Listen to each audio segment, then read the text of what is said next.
L'idée de ce livre est née en septembre 2013, une nuit entre 2h et 3h du matin. J'étais là dans mon salon en train de griffonner, mais en fait, je cherchais une solution pour sortir l'agence Kayak Communication d'une des crises certainement la plus difficile qu'on a connue. Tous les voyants étaient dans le rouge, moi-même j'étais dans le rouge, donc c'était vraiment une situation inédite. Et je me suis dit à un moment donné, ça va être un miracle si on s'en sort, mais si on s'en sort, ça vaut le coup d'écrire un bouquin là-dessus. Écrire cet ouvrage est devenu finalement presque le but en soi.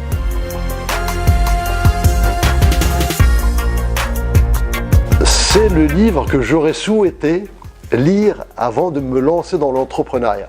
Je raconte les coulisses de l'entrepreneuriat à travers 6 crises vécues en moins de 25 ans.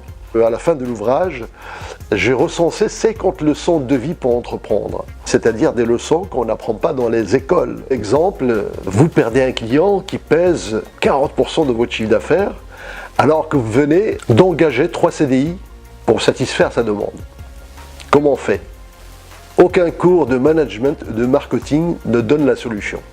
J'ai pris un comité de 20 lecteurs, des amis qui m'ont aidé, qui ont relu et qui m'ont permis d'ailleurs de transformer quasiment 30% de l'ouvrage en rajoutant du ressenti, des moments de crise, des moments de joie, des moments aussi de désillusion. J'explique la mécanique par laquelle je cherche à m'en sortir avec mon équipe. Et je pense que le livre se lit comme un roman. Et la plupart des lecteurs d'ailleurs qui m'écrivent me disent qu'ils l'ont lu d'une traite. Chaque chapitre est plein de rebondissements. À chaque fois qu'on tourne la page, on a envie de savoir la suite. Et souvent, la suite n'est pas toujours comme on l'a imaginé. Et c'est ce qui fait la richesse, effectivement, je pense, de ce livre.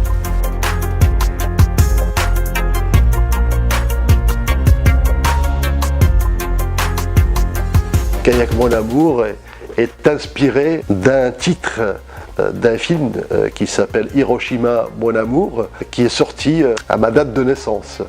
Je laisse le lecteur deviner ma date de naissance.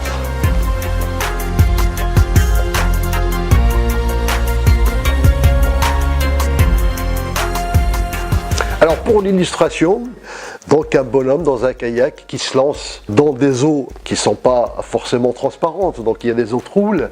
Comment il va rebondir, est-ce que le kayak va se retourner, etc. Donc c'est l'histoire d'un livre, finalement c'est l'histoire de toute une vie.